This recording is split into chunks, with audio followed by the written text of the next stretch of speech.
Penicillin, amoxicillin, tetracycline, ciprofloxacin, ampicillin and gentamicin are some of the common antibiotics on the market, among others.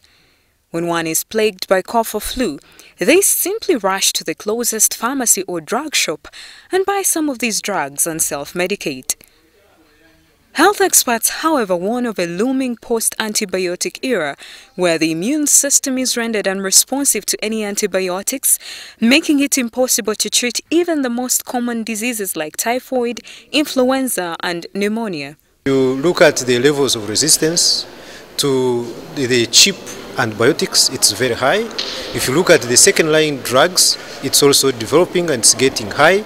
And in some instances, we have seen resistance developing to some of the last resort antibiotics available for treatment of some of those resistant infections. But also, most importantly, some of these antibiotics are very expensive and they are not affordable by the ordinary Ugandan.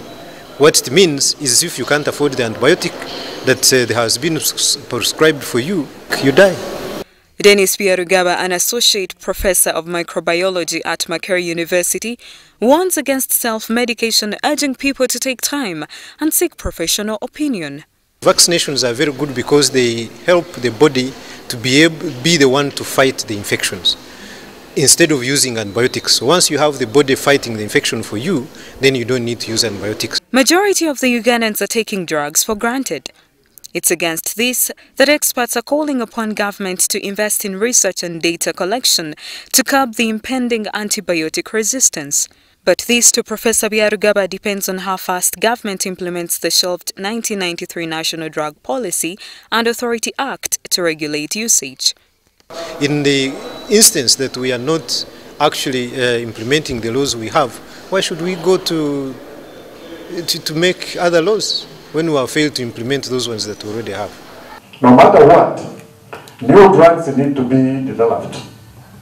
Unfortunately, the number of approved antibiotics has fallen steadily since the 1980s. Scientists condemn the inadequate healthcare systems and poor infrastructure that makes health workers unable to give clear diagnoses, the poor regulation of pharmacies and drug shops to regulate the supply of antibiotic. Anita Mwangazi, WBS News in Kampala.